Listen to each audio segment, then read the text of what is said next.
That was Mick Flannery with Good Time Charlie, and we have Glen Brady. Oh, for 30 years I've been a tinker. Oops. That's good. That's a good start to it, Glen. Yeah, how are you, Glen? You're very welcome. Wonderful. I love the intro. Did it say for 30 years I've been a dreamer? Yeah, that's it. Well, it might be a bad start. That's a perfect intro for me. So you've been a dreamer for 30 years. Is that how you describe yourself? A little more than 30, but yes. Before we get started, whereabouts are you from originally, Glen? Well, I spent my childhood between Ireland and New York. My parents went to New York in the 60s, like a lot of Irish. Yeah. They came back for a year, and I happened to be born here, but then they went back to the States. So I was kind of back and forth to the States most of my life. I did go to secondary school and college in Ireland, but I've been back and forth my whole life. And you're based now predominantly in Ireland now?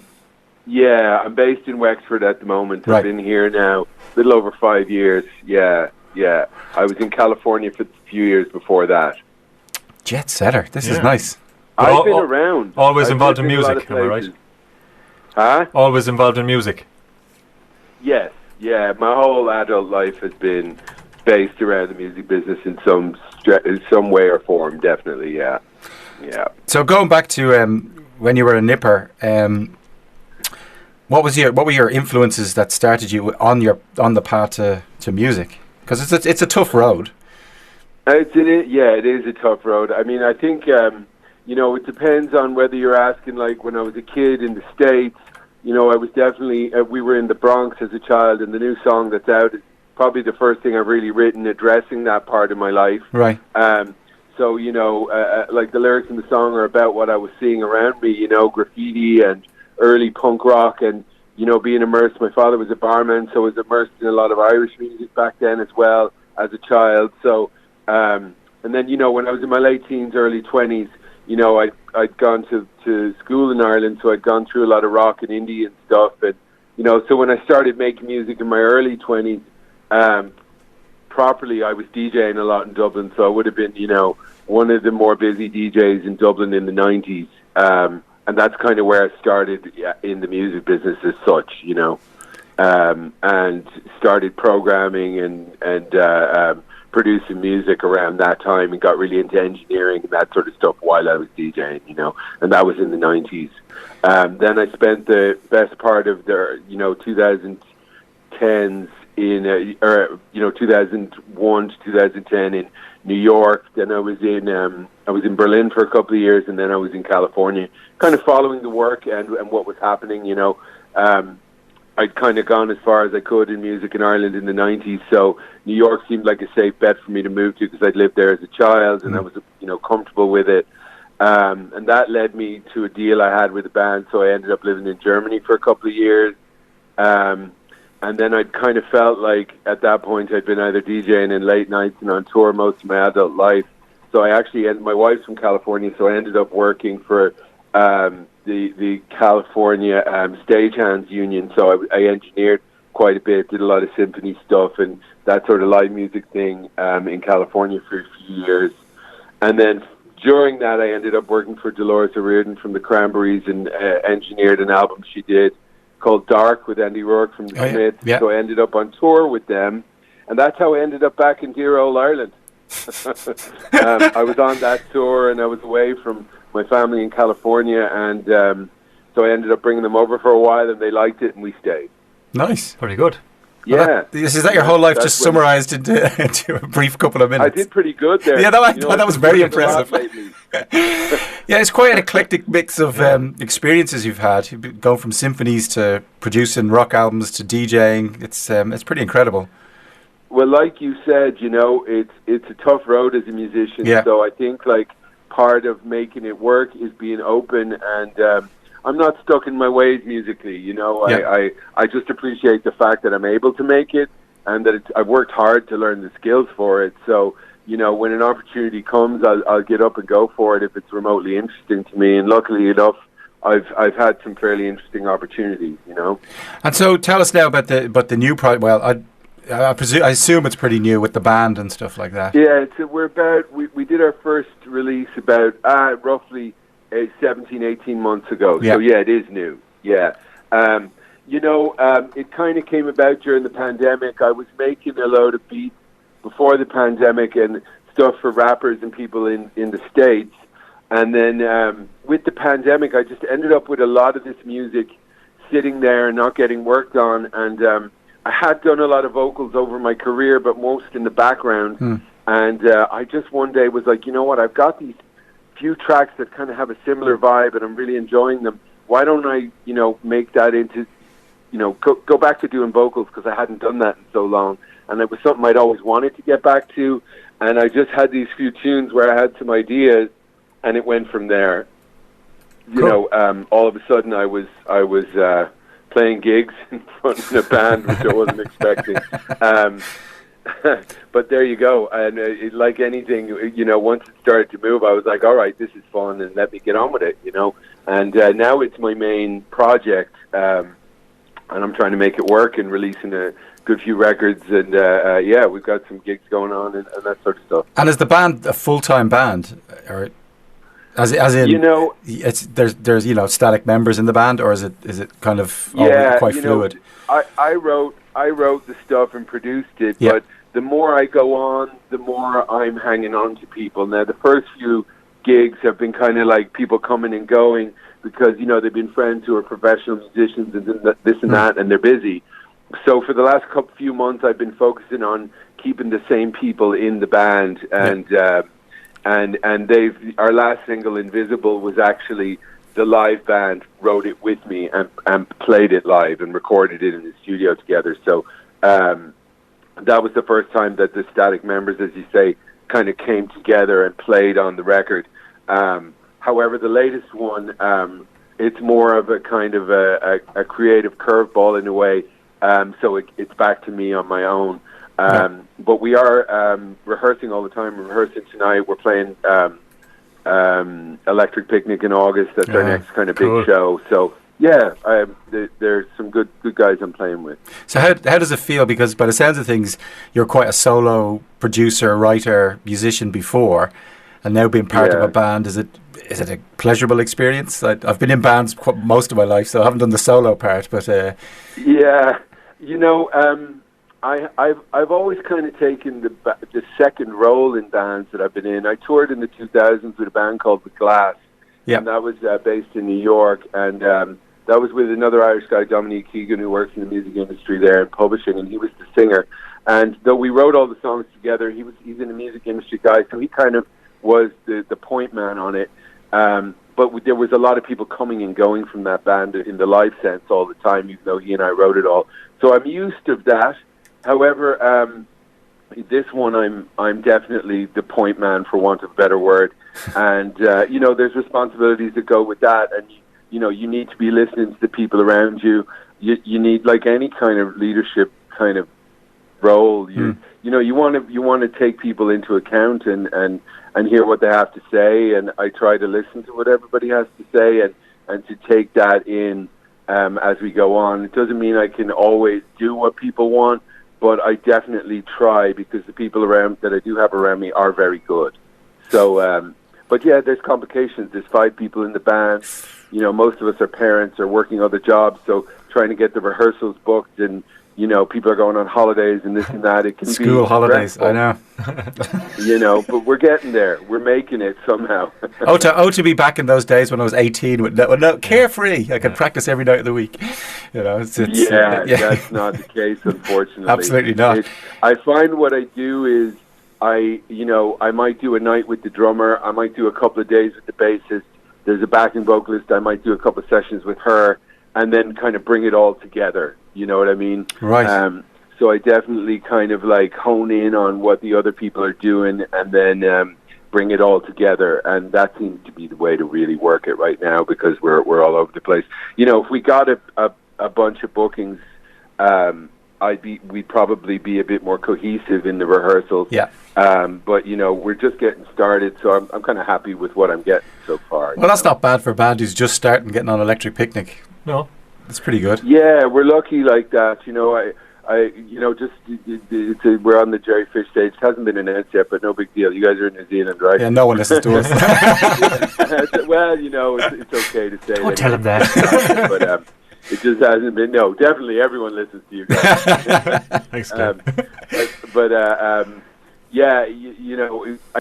lucky. We're lucky we got started. I did a DJ gig at Body and Soul here in Westmeath a couple of weeks ago, and that's the next one. So there we go.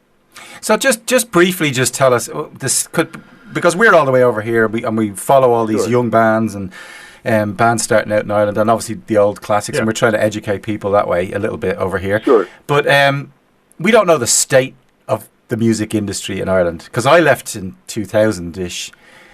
All we know is there's loads and loads and loads of new music every single week. We look for a theme or something to go amazing. with. I can't believe the amount of new bands of every single genre. Yeah, and even bands that have been around for 10 years that you mightn't have heard of. It's amazing. We will never run dry. Now it's incredible. I don't even know how people manage to do it, financially as well. Yeah. Unfortunately, there aren't many venues to go around here. Right. That's one of the problems. So, I think somebody in the music industry a couple of weeks ago, I don't know how true this is, but he's a big promoter here, and he said, look, there's probably 50 venues in the whole country that we can do stuff at, So that makes it difficult for bands starting out, I think. In terms of the production and why there's so much, anyone's guess, but I think the technology makes a big difference, and the ability to do a lot of the work yourself compared to years ago. Say you left in 2000. That was pre-internet, really. There was, we had dial-up and stuff, but there wasn't accessible digital multi-track recording back then. Whereas now, I have a joke. You can borrow your mum's laptop and make an album. If you're clever enough.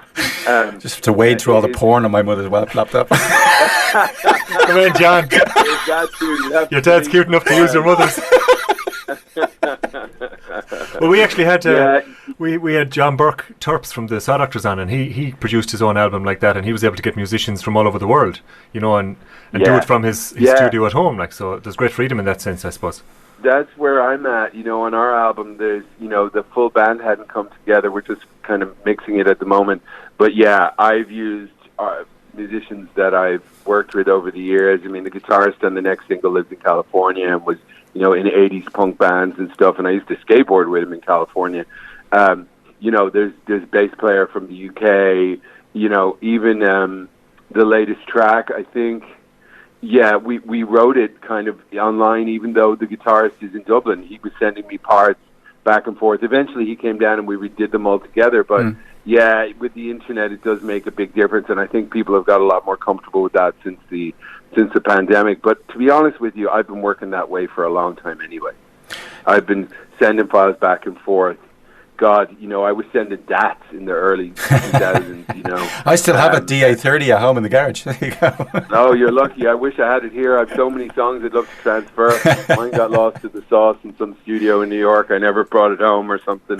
I don't know why I took all that stuff with me, but I did. Yeah, there you go. Listen, I did the same thing. I pretty much left my record collection in New York. I'd moved it so many times. Yeah, I had a big party in about 2007 when I was moving to Germany, and I don't drink anymore, but I had a regular drink, and I said, everyone just take whatever records you wanted. I had about 5,000 of them, and I just couldn't travel with them anymore. I was done. It was getting too expensive, and I went digital. Do you regret it now that the trend is back to vinyl and stuff? No. Fuck those hipsters. The odd one I wish I had, but I have because I've been at this so long, I have boxes of equipment sitting around here that haven't been opened since 2000. Oh yeah, well that's the thing. If you keep moving like that, so we experienced it moving over here. If anything's sitting in a box for longer than 6 months, it's gone. Yeah. You don't need it anymore. Yeah, exactly. That's right. The test, isn't it? I'm about to do a reckoning with this studio again. I have probably 10 synths here that haven't been turned on in 5 years, and I'm like, all right, it might be time to move these on. They're probably worth a fortune. They could probably fund your next album. You'd think so. Yeah. But unfortunately, in Ireland, it's a little harder to sell. when I was living in California, I bought and sold equipment a lot more. Yeah. Just because there's just that much bigger market. Here, it's just a little more awkward to do with eBay. You're talking about sending it to different parts of Europe and this and that and the other, and it's not as worth it as it was over there. At least I don't think so, you know. Yeah. But we'll see. We'll see. Right now, the focus is getting more records out. So how did you end up collaborating with Brian Duffy? He's another artist that is new to us. So we have a couple of songs. I have been going to Mayo on and off my whole career to play gigs at a place called the TF or the Royal. Yes, Castlebar. A place that has had music on there as far as I know since time began. Yes. It was a dance hall place, I believe. In That's the 60s, right, yeah. But I've been going there for many years. There's a promoter there called Webster, well known across the West, who's a great pal of mine, and we've always stayed in touch whether I'm out there playing or not.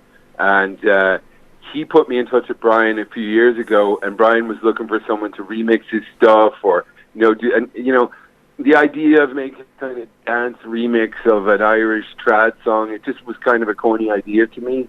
But I did really like what Brian was doing, and I really liked his albums, and he's done concerts with the Mayor Orchestra and this and that. So he's a very accomplished musician. And I loved what he did, and I just, I spent a couple of years sifting through his stuff before an idea came to me. Right. And I guess about a year ago, I was listening to a riff on one of his songs, and I was like, you know what? That could turn into a nice kind of hip-hop groove. And I already had some lyrics written kind of addressing my childhood in the Bronx. And over the space of a few months, I started to gel those two things together. It sounds really good. The spoken word aspect of it is cool. Like it's it's a bit of a, as I said, a creative curveball. I was very nervous releasing it because a lot of the other releases as Def Nettle have been very punk, post-punk orientated, almost new wavy type stuff. Yeah. And I don't like to pigeonhole myself, and I wanted to reiterate that this project is more about what I'm trying to say than like a certain sound, Yeah. Even though obviously I'm into those things. It was that 30-second sample that you put up that I saw on Twitter that kind of caught me, and I said, "That's really cool. I'm going to make sure we're aware of when that's coming out." Yeah, I just thought it was really catchy, like, and the name, and I suppose the bit of this backstory to the song. It was all pretty cool. Like, so thanks. Yeah, it works well together. Like in a lot of parts of the world, I feel like we don't need to get into politics, but there's a lot of anti-immigrant feeling, let's call it, in Ireland at the moment, at least online. I don't know how popular it is in real life. We don't have to go into opinions on that on air, but I think for me, it definitely triggered something about what it was like to be an Irish immigrant somewhere else as a child. Yeah. And I think you guys could probably relate to that because you're Irish immigrants in New Zealand. And I just felt like, for me, I wanted to express something about that feeling of the importance of what it means to be Irish is related to what it means to be an immigrant anywhere, Sure. Yeah. And so by telling the story of what it was like to be an Irish immigrant in New York in the 80s, and if you listen, it's not an airy-fairy story. There's some grit in there, and it's not a perfect world, and it wasn't a perfect world, as I'm sure it's not for any immigrant to any country. So that was something I just wanted to address myself, and I felt it was the right time to do that. So against all my better judgment, I usually plan these things 3 or 4 months in advance. I got it finished about 6 weeks ago, and I was like, you know what? I'm going to put this out now before I talk myself out of it. It's a different style of song, and it not only that, but it's politically relevant. And that's when I got the idea to get a fella called Dermot Doran to do the intro to the song. Yes. Now, he and I have a bit of a shared history. My parents were in the bar business in New York, and his father owned a place called Eamon Duran's in New York in the 60s and 70s or 80s. And I would frequent there with my father as a child and would have met his parents. But he went on to own Eamon Doran's in Dublin in the 90s, which was a very important music venue. And he also managed Republic of Loose, the band. Yes, yeah. I've played Name and Dorans many a time. What's that? I played Name and Dorans many a time. Oh, brilliant! And even when it was the Rock Garden before that. There you go. Oh, me too. Yeah, okay, yeah. So we're in the same genre here. Definitely the same era, that's for sure. Yeah. So Dermot was the owner, and it was a bit of a character, and he's a great supporter of music, and he just has a great voice, and we have very similar stories from New York. So I got him to tell me some of those stories, and it's just a quick edit of one of them that I really related to. That is the intro to the song. Well, I think we should get that song on. Let's do it. Yeah. Thanks very much for joining us, Glenn. Thank you very much, you're Glenn. Very welcome, lads. And taking the time out. I know it's morning there, but you know it's. Yeah. It's cool. It's what really time cool. are we at over there? We're coming up to 10 to 10 now on Wednesday night. So. Okay, right. So you're 11 hours ahead. Yeah. Well, look, thanks everybody, and I hope New Zealand get out there and stream Def Nettle. Yeah. We'll be pushing it, don't worry. We'll be very helpful. We'll sort out a venue for you when you decide to come over this part. That'd be fantastic. I would love that. Bring all those LPs with you. I'll make sure you guys get all the stuff. Thanks, Glenn. Thanks, Glenn. Take it easy. All right. Thanks a million. See you. Bye-bye. Bye. Yeah, in New York in 1972, I saw The Godfather in Queens Boulevard.